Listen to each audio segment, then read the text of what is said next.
as a festival. I request all of you, please sit down. Now,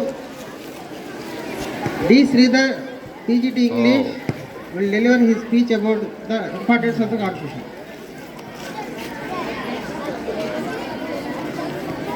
Thank you, sir.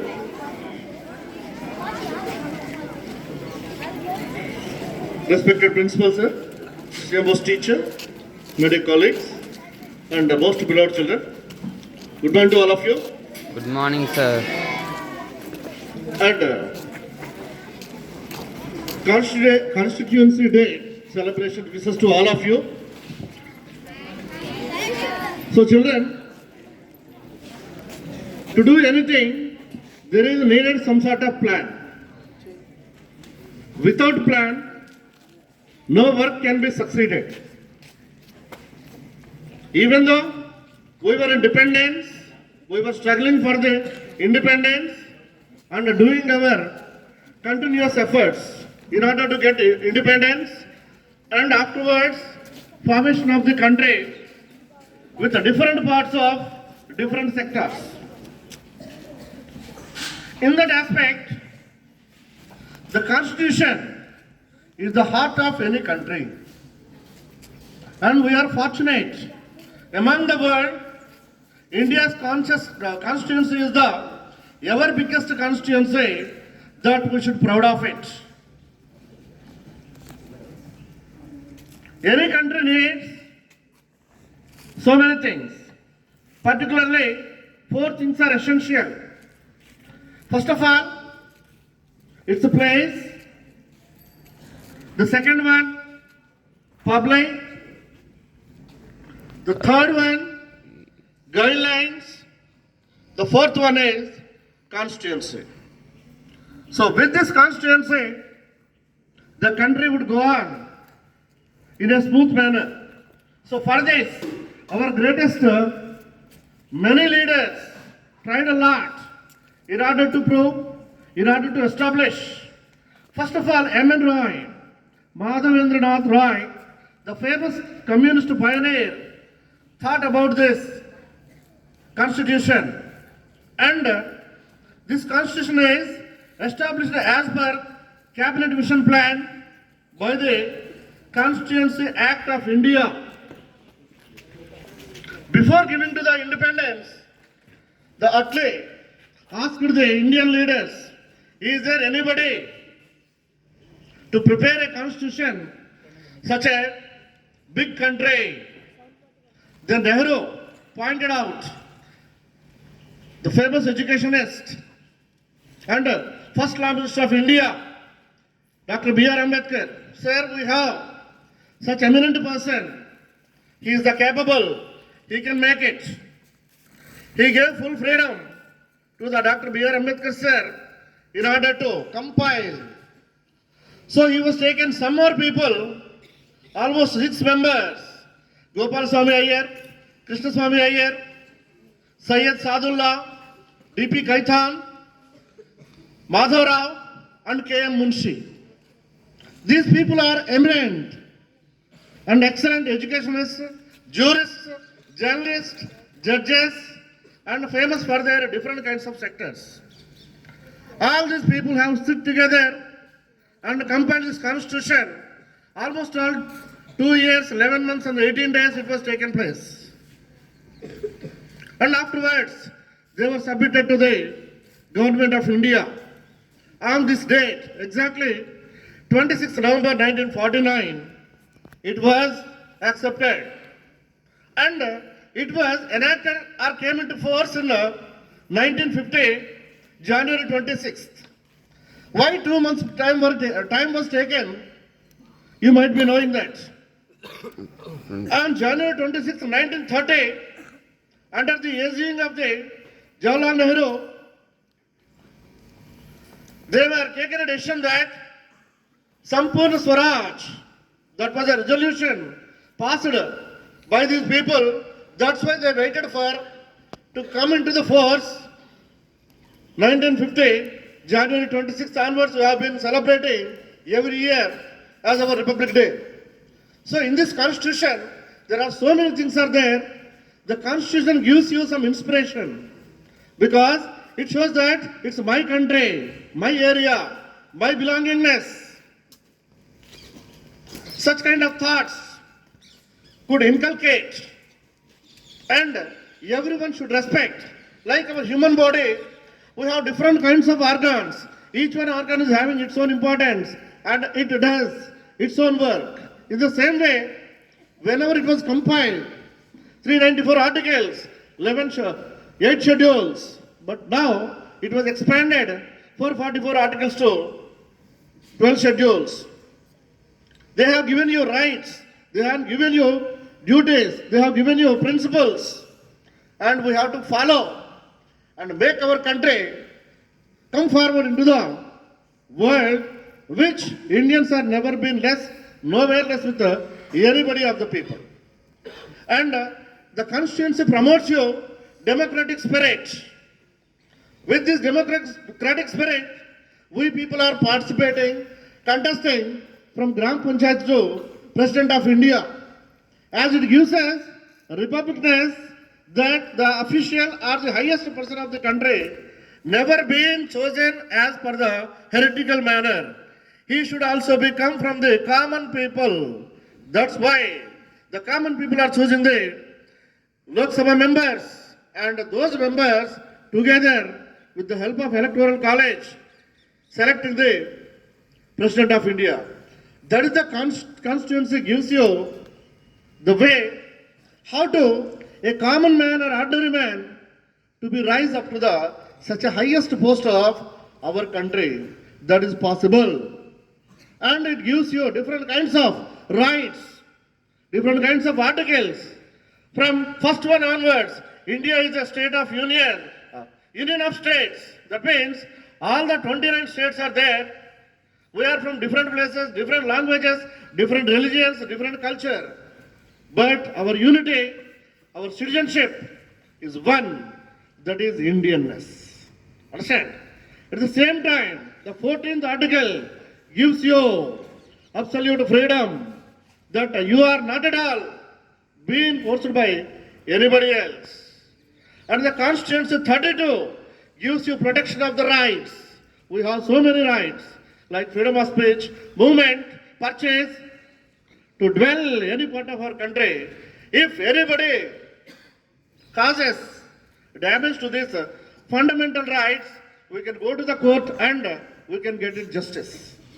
Our Tahara said that the India become the triple DR: sovereign, secular, socialist, democratic, and republic. So India is a sovereign country. That means it never been forced by any other country of outside for its internal assessments. And next, secular. Being a secular country, we are never adopted any religion is our official religion. The country has given you different kinds of the freedom that any religion or any thing you can follow as per your own interest. And the social empowerment that no person are given any sort of excessives or pensions or bharanas. All are equal before the law. Next, democratic. Just now I told you that anybody can participate from the lower level to the highest level elections without any bias. And a republic, that the head of the institution comes by the public itself. And our constituency offers us the justice. Yes, justice is common to everybody else. Justice is not for all the sake of the upper people or the middle class. It should be equally distributed. Liberty. Yes, we can have the liberty to move anywhere, to do any sort of job, whichever the job. Apart from our ancestrals, apart from our society, we can do it free of cost. It gives us only through the constituency. Without constituency, it is just like a body without soul.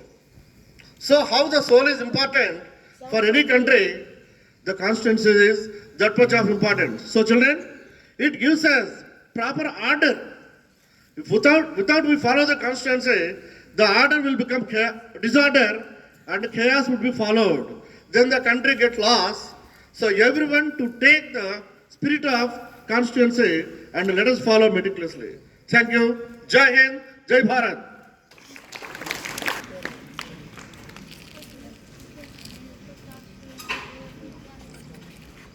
I request Telugu sir,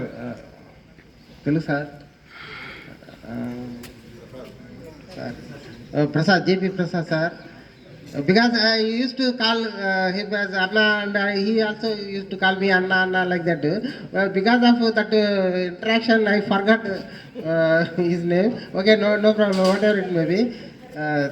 I request JP Prasad sir to deliver his speech in Telugu language. Thank you.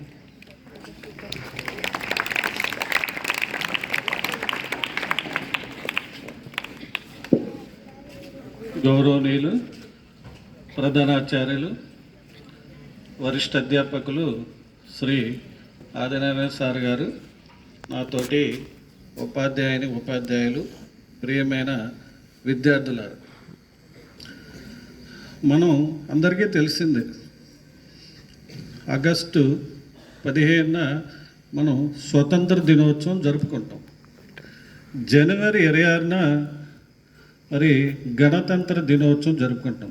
ఈ మధ్యలో November 26న ప్రత్యేకత ఏంటంటే మన ప్రపంచంలో ఉన్నతమైనటువంటి రాజ్యాంగాన్ని నిర్మించి దాన్ని పూర్తి స్థాయిలో అమలు చేయడానికి ఏర్పాటు చేసినటువంటి మన దేశం.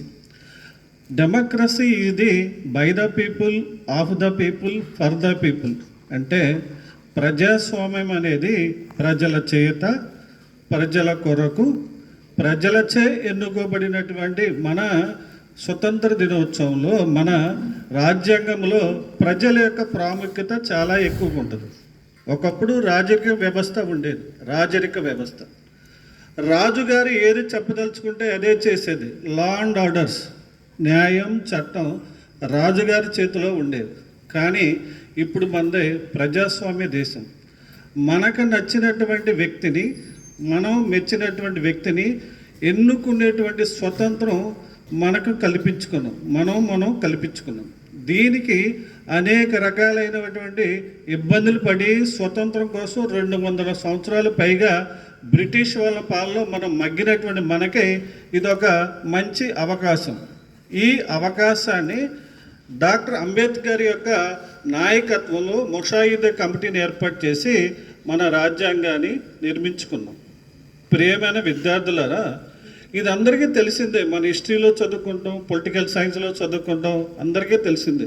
కానీ మనకు స్వతంత్రం వచ్చిన తర్వాత ఎంత బద్ధంగా, ఎంత న్యాయంగా మన ఓటు హక్కుని వినియోగించగలుగుతున్నాం.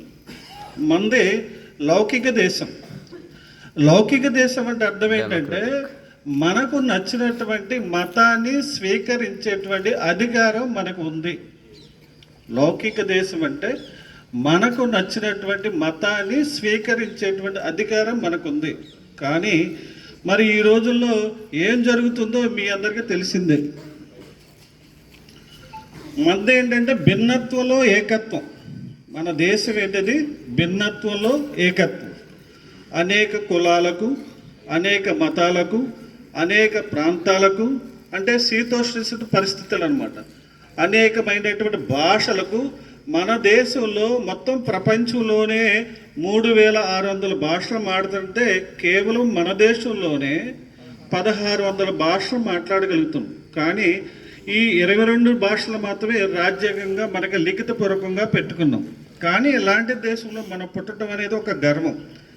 ఇలాంటి గర్వకారణమైనటువంటి మన దేశంలో మనం అందరం ఎలా బ్రతకాలి? మనం ముఖ్యంగా మన ఓటు హక్కు, మీరందరూ చిన్నపిల్లలు కాబట్టి ఓటు విలువ తెలియట్లేదు. మనం బయట ప్రపంచానికి వెళ్ళి తెలిసే మన నాయకులు ఎలా ఉన్నారు, ఏంటి, వాళ్ళ పరిస్థితి ఏంటి.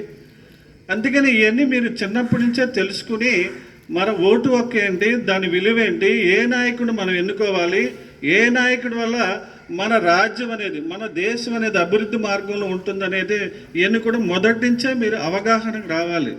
నేటి బాలలే రేపటి భార్య భారత పౌరులు. కాబట్టి ప్రియమైన విద్యార్థులారా, ప్రతి విషయం నాది కాదు, ఇది నాకు సంబంధం లేదు అనుకోకుండా ప్రతి విషయం కూడా నేర్చుకుని మీరందరూ కూడా ప్రయోజకులు కావాలని మనస్ఫూర్తిగా కోరుకుంటాను. జై హింద్, జై Bharat.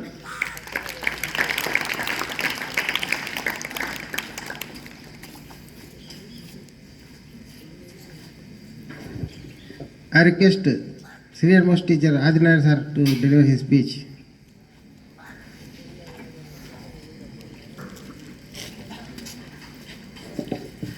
So, respected principal sir, my dear colleagues and my dear children, good morning to you all.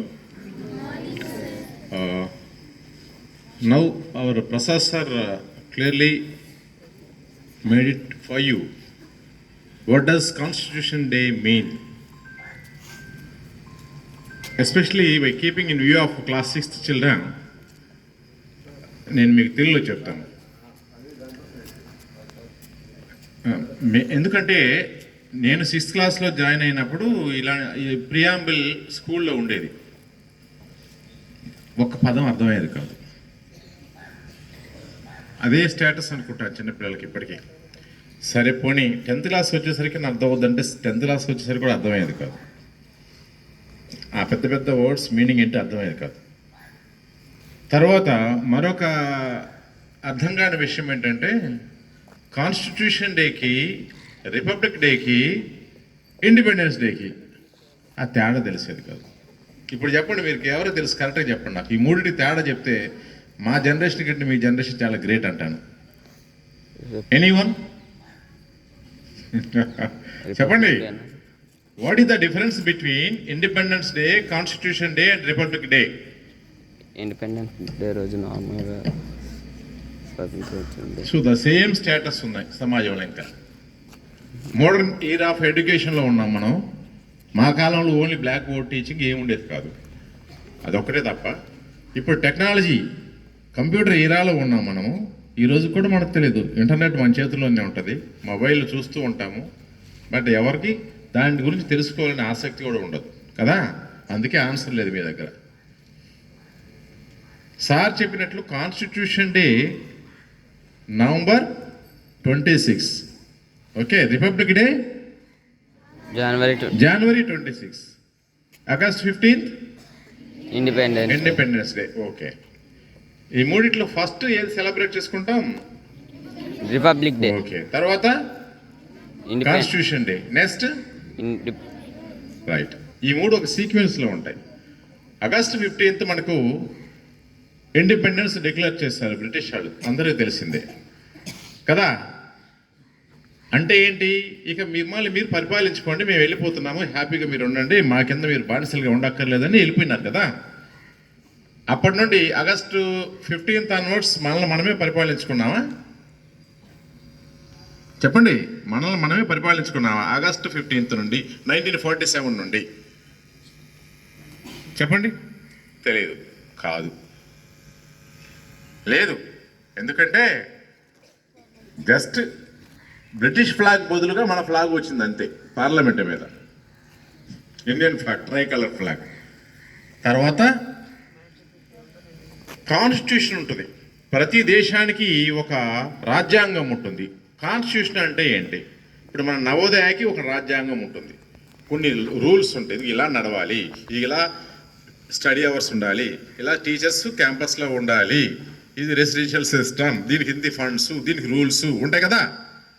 So ఈ నవోదయ ఒక చిన్న యూనిట్కి సెట్ ఆఫ్ రూల్స్ ఉన్నట్టుగా మన ఇండియాకు కూడా ప్రజలు అనుసరించాల్సినటువంటి ఒక సెట్ ఆఫ్ రూల్స్, రెగ్యులేషన్స్ని మనం పొందుపరిచి ఒక బుక్ రాసుకుంటే అదే రాజ్యాంగం. అయితే 47లో మనకు ఇండిపెండెన్స్ వచ్చినప్పుడు ఉన్న రాజ్యాంగం బ్రిటిష్ వాడి ఉండేదన్నమాట. బ్రిటన్లో, గ్రేట్ బ్రిటన్లో డివైడ్ చేసినటువంటి ఆ రాజ్యాంగాన్ని మనం వాళ్ళు 1930sలో చేసిన కాన్స్టిట్యూషన్ మన దేశం మీద ఇంప్లిమెంట్ చేసేవారు. చూడండి, ఇంగ్లాండ్ ఎక్కడ, మన ఇండియా ఎక్కడ? అసలు ప్రజలు వేరు, మన ప్రజలు వేరు. కానీ వాళ్ళ రాజ్యాంగాన్ని మన మీద బలవంతంగా రుద్ది అమలు చేసేవారు. సరే, ఇండియాకు స్వాతంత్ర్యం వచ్చింది, ఇండిపెండెన్స్ డే. మరి ఇప్పుడు ఎవరి రాజ్యాంగాన్ని మనం ఫాలో అవ్వాలా? బ్రిటిష్ వాళ్ళదా, మన ఇండియాదా? అంతే కదా, మన ఇండియా రాజ్యాంగాన్ని ఫాలో అవ్వాలి. కాబట్టి మనకంటూ ఉండాలి కదా. కాబట్టి మనకంటూ ఒకటి తయారు చేయండి అని ఒక కమిటీని ఏర్పాటు చేసి ఆ కమిటీకి అధ్యక్షుడిగా డాక్టర్ బిఆర్ అంబేద్కర్ గారిని నియమించారు.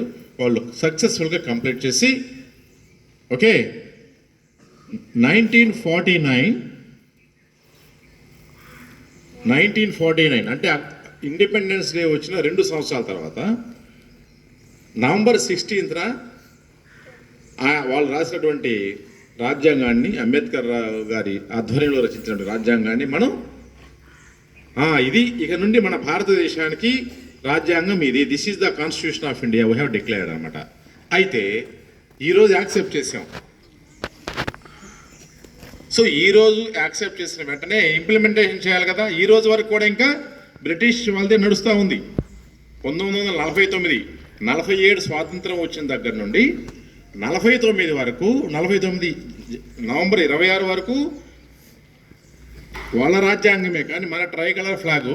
ఇంకొక ఇంపార్టెంట్ విషయం కూడా చెప్తా. మనకు ప్రెసిడెంట్ ఎవరుండేవారు తెలుసా? ఇండిపెండెన్స్ డే వచ్చిన వెంటనే మన ఇండియన్ కాదు ప్రెసిడెంట్, మౌంట్ బాటన్ ఉండేవాడు. మరి మన ఇండియన్స్ మనం పరిపాలించుకున్నామన్నాం కదా, అన్నాం. ప్రైమ్ మినిస్టర్ మాత్రం మన ఆయన, మిగతా మంత్రులంతా. ప్రధానమంత్రి నెహ్రూ గారు మొట్టమొదటి ప్రధానమంత్రి తెలుసు కదా. నెహ్రూ గారు ఉంటారు, కానీ ఎక్కువ పవర్స్ అన్నీ రాష్ట్రపతి గారి చేతిలో ఉండేవి. ఎవరైనా మౌంట్ బాటన్ కదా. సో ఇంకా మనం పూర్తిగా స్వాతంత్రం వచ్చినట్లు కాదు, వాస్తవంగా చెప్పాలంటే అది. సో ఈరోజు మన రాజ్యాంగం మనకు వచ్చేసింది. సరే, ఈ రోజు నుండి ఇంప్లిమెంట్ చేస్తామా? ఎప్పుడు నుండి ఇంప్లిమెంట్ చేస్తామంటే రిపబ్లిక్ ఉండండి, ఇంతకాలం వెయిట్ చేసాము. 2 years నుండి నవంబర్, డిసెంబర్, జనవరి 26 నుంచి ఇంప్లిమెంట్ చేస్తాం అనుకున్నాం. జనవరి 26 ఎందుకు అనుకున్నాం తెలుసా ఎవరికన్నా? 1930sలో 30లో పూర్ణ స్వరాజ్యాన్ని జవహర్లాల్ నెహ్రూ అబ్జర్వ్ చేశారు 26 జనవరిన. జవహర్లాల్ నెహ్రూ కాదు, నేర్చుకోండి. సో 1930sలో మన వాళ్ళు డిమాండ్ చేసిందంటే, మేము అప్పుడే వాళ్ళు ప్రపోజ్ చేస్తారా, మేము ఓ పని చేస్తాము, మీ వాళ్ళు కొంతమంది వచ్చి జాయిన్ అవ్వండి మా బ్రిటిష్ గవర్నమెంట్లో, మనందరం కలిసి దేశాన్ని పరిపాలిద్దాం అంటే, నో మాకు అట్లా కాదు, మీరు పూర్తిగా వెళ్ళాలి, మన భారతదేశం కంప్లీట్గా ఇండిపెండెన్స్ మాకు కావాలి, పూర్ణ స్వరాజ్యం కావాలి అని అన్నారు. దాని మీద ఒక ఉద్యమం చేశారన్నమాట. జనవరి 26 1930లో ఆ రోజు డిక్లేర్ చేశారు, మన డెసిషన్ తీసుకున్నారు, నో బ్రిటిషర్స్ పూర్తిగా పంపించాలి, కంప్లీట్గా మనమే పరిపాలించుకోవాలనేది. That is called Purna Swaraj. Demand జనవరి 26 1930లో చేశారు. కాబట్టి రాజ్యాంగం మనకు వచ్చిందంటే పూర్ణ స్వరాజ్యం వచ్చినట్లే. ఈ డిమాండ్ మనం జనవరి 26లో చేసాం కాబట్టి వచ్చే ఇప్పుడు నవంబర్ 26 కదా, ఇంకొక నెల ఆగితే డిసెంబర్, జనవరి 26లో మనం స్టార్ట్ చేస్తాము. అప్పటి నుండి యాక్సెప్ట్ చేస్తాం, దీన్ని అడాప్ట్ చేసుకుందాం అనుకున్నారు. ఓకే అన్న. సో జనవరి 26 నుంచి ఈరోజు అడాప్ట్ చేశారు. 26 నుంచి ఇంప్లిమెంటేషన్ చేశారు. జనవరి 26 నుండి నవంబర్ 26 అడాప్ట్ చేశారు. జనవరి 26 ఇంప్లిమెంట్ చేశారు. జనవరి 26 ఇంప్లిమెంట్ చేశారు కాబట్టి రిపబ్లిక్ డే. ఆ రోజు రిపబ్లిక్ డే అని ఎందుకు పేరు పెట్టారు?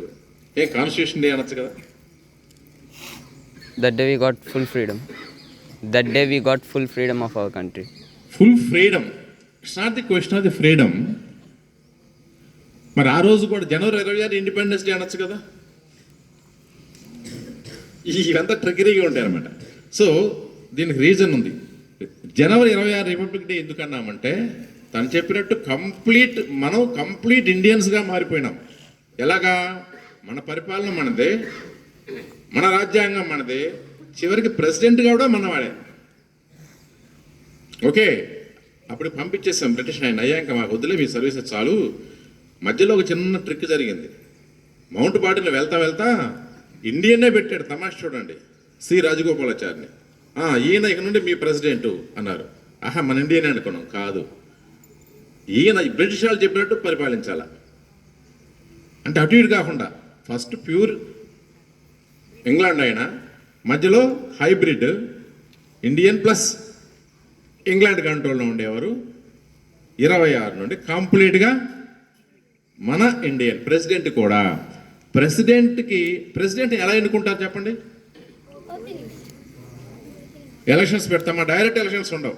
మనం ఎంపీలని ఎన్నుకుంటాం కదా, మెంబర్ ఆఫ్ పార్లమెంట్స్ని. వాళ్ళందరూ కలిసి ప్రెసిడెంట్ని ఎన్నుకుంటారు.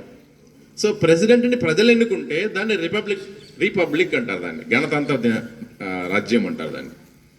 సో మన ప్రెసిడెంట్ని మన ద్వారా ఇండైరెక్ట్గా ఎన్నుకుంటున్నాం, పరోక్షంగా, కాబట్టి రిపబ్లిక్ అన్నాం. ఓకే, సో 26 రిపబ్లిక్ డే కాన్స్టిట్యూషన్ని మనం ఇంప్లిమెంట్ చేసినాం. మన ప్రెసిడెంట్ మనమే ఎన్నుకునే హక్కుని మనం సాధించాం. అందుకని ఆ రోజు రిపబ్లిక్ డే అంటారు. అర్థమైంది ఇప్పుడు? ఇండిపెండెన్స్ డేకి, కాన్స్టిట్యూషన్ డేకి, రిపబ్లిక్ డేకి. ఇండిపెండెన్స్ డే స్వాతంత్రం మాత్రమే వచ్చింది, రాజ్యాంగం లేదు. కాన్స్టిట్యూషన్ డే రోజు రాజ్యాంగాన్ని తయారు చేసుకున్నాం, రిపబ్లిక్ డే రోజు ఇంప్లిమెంట్ చేశాం. Got it? ఇంగ్లాండ్లో కూడా ప్రెసిడెంట్ ఉంటారు. బట్ మన ప్రెసిడెంట్కి ఇంగ్లాండ్లో ప్రెసిడెంట్కి డిఫరెన్స్ ఏంటి? అక్కడ ప్రెసిడెంట్ని ప్రజలు ఎన్నుకోరు.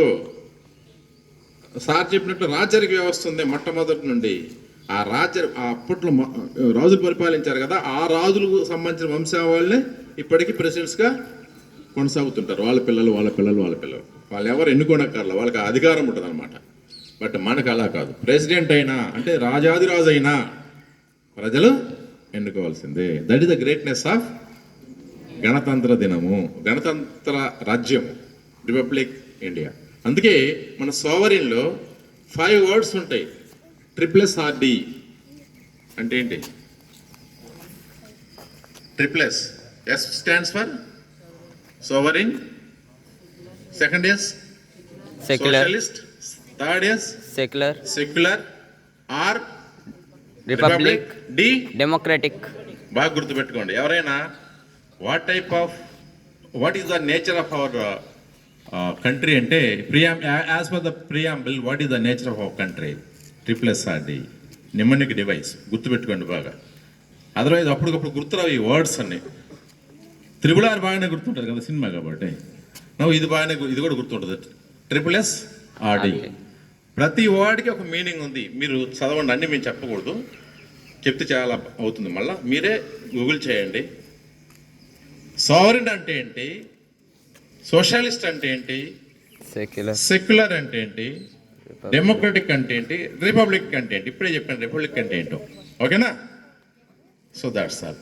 అండ్ లాస్ట్ పాయింట్, ఈరోజు ఫ్లాగ్ హాయిస్టింగ్ అన్నాం కదా. ఫ్లాగ్ హాయిస్టింగ్, మనం ఫ్లాగ్ హాయిస్ట్ చేయబోతున్నామా, flag unfurling చేయబోతున్నామా?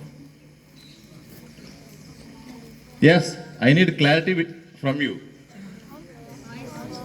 Flag hoisting, what is the difference between unfurling and flag hoisting?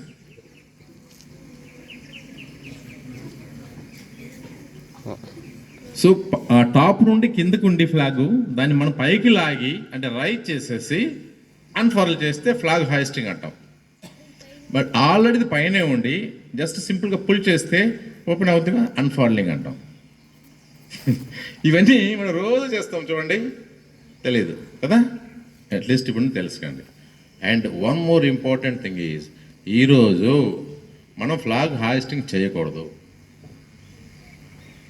Republic day రోజు ఫ్లాగ్ హాయిస్టింగ్ చేయకూడదు. ఎస్, ఈరోజైనా రిపబ్లిక్ డే రోజైనా అన్ఫర్లింగ్ చేయాలి. ఫ్లాగ్ హాయిస్టింగ్ చేసేది కేవలం ఇండిపెండెన్స్ డే రోజే. ఎందుకు? ఫ్లాగ్ లాగుతాం కదా పైకి, అంటే బ్రిటిష్ వాడిని కిందకు దించేసేసి మనము పైకి వెళ్తున్నాం, మన ఫ్లాగ్ పైకి, అంటే మనం విజయం సాధించామనే గుర్తుగా ఫ్లాగ్ హాయిస్టింగ్ చేస్తారు ఇండిపెండెన్స్ డే రోజు. ఫస్ట్ ఇండిపెండెన్స్ డే డిక్లేర్ చేసిన వెంటనే ఫ్లాగ్ హాయిస్టింగ్ జరిగింది. తర్వాత రాజ్యాంగం ఆమోదించిన రోజు రిపబ్లిక్ డే రోజు అన్ఫర్లింగ్ జరుగుతుంది. ఇక నుండి I request our period department, please take care of these things, because వీళ్ళకి తెలియాలి, మన పిల్లలకి ఆ డిఫరెన్స్ తెలియాలి. Okay, thank you.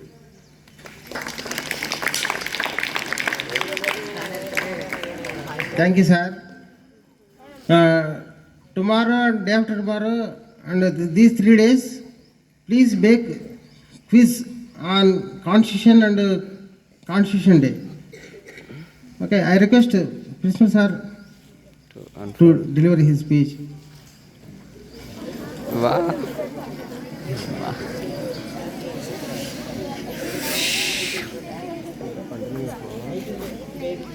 Respected teachers, my dear children, good morning to all of you. So it is a Constitution Day. Today we are celebrating in our Vidyalaya. So every year it is a program. So all of you know that all national festivals we are celebrating, and especially this Constitution Day is our olden days. We don't know the Constitution Day. We are not celebrating. But recent times, the government has given us importance to this Constitution Day. So that from that day onwards, every year, all educational institutions and other institutions also, they are going to celebrate this Constitution Day. So now, all of you already, it is taken the pledge in 3 different languages. But you have to understand what is the information in the preamble. Okay. On that preamble, what is the information is there? So that information we are following or not? Just you have to introspect yourself. Okay. మనం ఆ ప్లెడ్జ్ని చూసాం అంతా 3 లాంగ్వేజెస్లో ఆ pledge అనేటువంటిది మనం తెలుసుకున్నాం. కానీ దాంట్లో ఉన్నటువంటి విషయాన్ని మనం ఎంతవరకు పాటిస్తున్నాం అనేటువంటిది మీరు ఒకసారి మీకుగా మీరు ఇంట్రాస్పెక్ట్ చేసుకోవాలి. ఎందుకంటే ఒక ప్లెడ్జ్ ఉదయాన్నే మనం ప్లెడ్జ్ చేస్తున్నాం. ఏదైనా ఒక ప్లెడ్జ్ అనేటువంటిది మనం చేశామంటే దాంట్లో ఉండేటువంటి విషయాన్ని మనం ఖచ్చితంగా అమలు చేయడానికి సాధ్యమైనంత ప్రయత్నం చేయాలి. అంతేగాని ప్లెడ్జ్ మాత్రం ప్లెడ్జ్ చేయటం, దాన్ని చేసినంత వరకే, తర్వాత దాని గురించి అసలు దాంట్లో ఉండే ఏ ఒక్క విషయాన్ని కూడా మనం ఆచరించకపోవడం అనేటువంటిది చాలా విచారకరం. మీకు ప్రతి మనిషికి వాక్ స్వాతంత్రం ఉంది, కానీ ఆ వాక్ స్వాతంత్రం వల్ల పక్కవాడికి ఇబ్బంది కలగకూడదు. అది కూడా ఉంది. అంటే ఏవైతే మనకి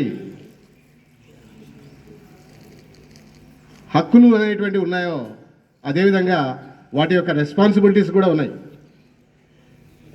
ఎవరైతే హక్కుల్ని అనుభవిస్తున్నారో వాళ్ళు ఖచ్చితంగా రెస్పాన్సిబిలిటీని ఖచ్చితంగా స్వీకరించాలి.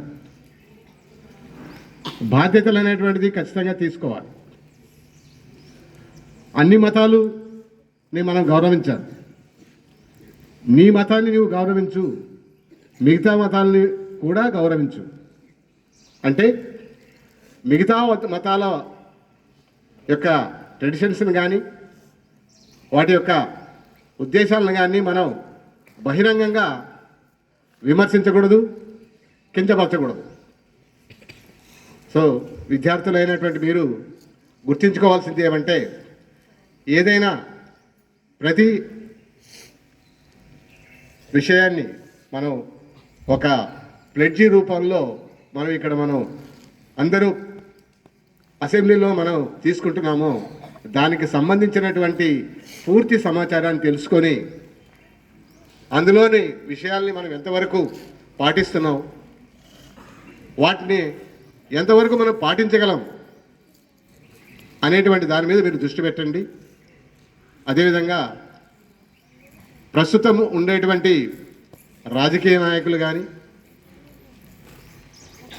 వివిధ వ్యక్తులు కానీ రాజ్యాంగాన్ని ఎంతవరకు పాటిస్తున్నారు, రాజ్యాంగంలో ఉండేటువంటి విషయాలను ఎంతవరకు వాళ్ళు ఆచరిస్తున్నారు అనేటువంటి దాన్ని మీరు పత్రికల్లో చదువుతుంటారు.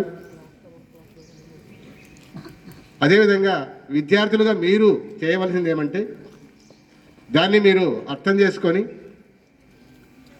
మీ వంతుగా మీరు దాన్ని ఆచరించడానికి ప్రయత్నిస్తారని, భవిష్యత్తులో ప్రతి విషయాన్ని ఏదైనా ఏ విషయాన్నైనా క్షుణ్ణంగా నేర్చుకొని వాటిని తెలుసుకొని మీ దగ్గర సమాచారం ఎప్పుడైతే ఉంటుందో ఆ సమాచారం అనేటువంటిది పుష్కలంగా ఉన్నప్పుడు మీరు ఏ స్టేజ్లో ఉన్నా కూడా, ఏ స్టేజ్ మీద అయినా కూడా మీరు మీ యొక్క స్పీచ్ని కానీ మీ యొక్క ఉద్దేశాన్ని కానీ ఏ విధమైనటువంటి సంకోచం లేకుండా మీరు డెలివర్ చేయగలరు. కాబట్టి విద్యార్థులైన మీరు ఖచ్చితంగా ఆ కాన్స్టిట్యూషన్ ప్రియంబుల్లో ఉన్నటువంటి దాన్ని అర్థం చేసుకొని దాన్ని ఆచరించడానికి ప్రయత్నం చేస్తారని నేను ఈ సందర్భంగా మీకు అందరికీ కోరుకుంటూ సెలవు తీసుకున్నాను. ధన్యవాదాలు. జై హింద్.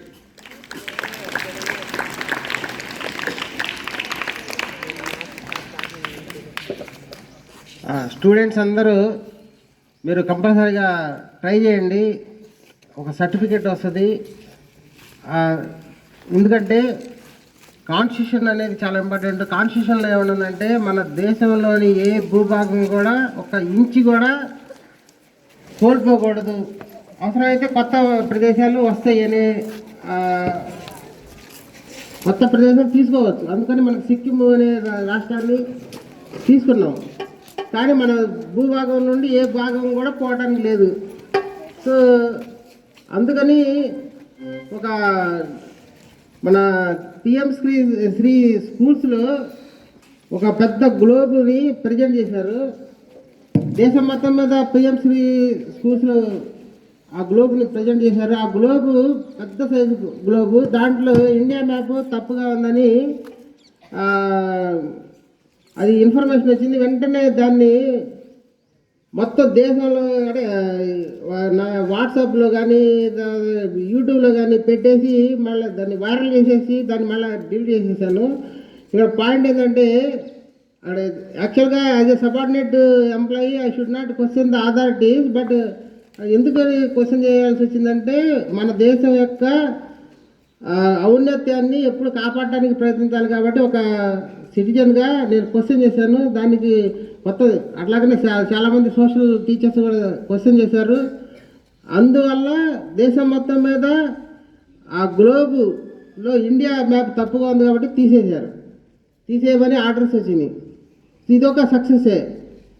క్వశ్చన్ చేయాలి, క్వశ్చన్ చేయడం కూడా రాజ్యాంగంలో కల్పించిన హక్కే. సో ఇప్పుడు ఆల్రెడీగా ఇది 10 రోజుల నుండి డిస్కషన్ జరిగింది. అన్ఫర్లింగ్ చేయాలి, ఫ్లాగ్ హోస్టింగ్ చేయకూడదు. పీటీ సారు ముందు దాన్ని ఆ ఫ్లాగ్ని పైకి లాగుతాడు, లాగిన తర్వాత ప్రిన్సిపల్ సారు దాన్ని మళ్ళీ అన్ఫర్లింగ్ చేస్తాడు. ఈ కొద్దిగా డిఫరెన్స్ తర్వాత ఇంప్లిమెంట్ చేయండి సార్ భవిష్యత్తులో. Thank you. School attention.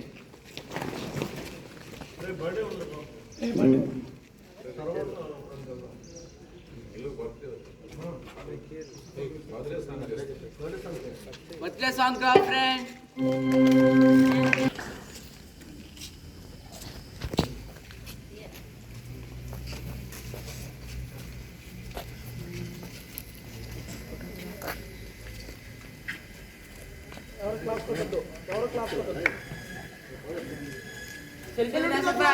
Salute. Order.